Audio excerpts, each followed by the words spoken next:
За нив се знае дека се само живи. Единствениот контакт со остатокот од светот им е мобилниот телефон. 9 ден легнуваат и се будат со прашањето: дали ќе се спасат од виорот на војната? Газа е домот на брачниот пар од Македонија, кој секојдневно се надева дека ќе биде извлечен од меѓуграничниот појас. Вода и храна имаат, бидејќи за нив се грижат хуманитарците од Црвениот крст, но се уште недостига информацијата кога ќе може да се крене рампата од граничниот премин и да заминат од Египет, па потоа дома. Од МНР за Телма велат дека се во секојдневна комуникација со нив, се до нивна евакуација на безбедно.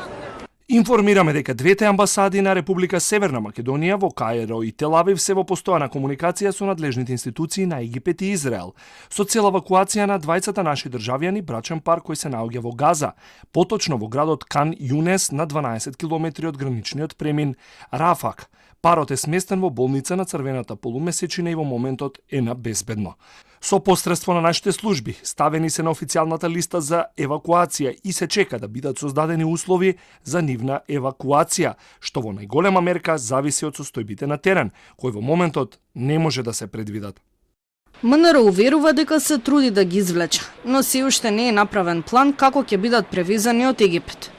До овој момент не се пријавил ниту еден македонски граѓанин кој сака да го напушти Израел, откако оваа седмица се одзва и беа превезени безбедно со авион над 150 лица од Тел Авив.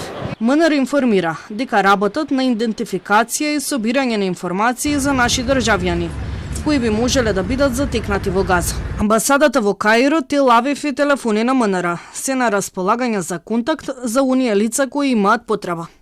Со чартер лет организиран од владата на 13 октомври, сите пријавени македонски државјани се евакуирани од Израел. Во Скопје долетаа преостанатите 67 наши државјани кои побараа помош.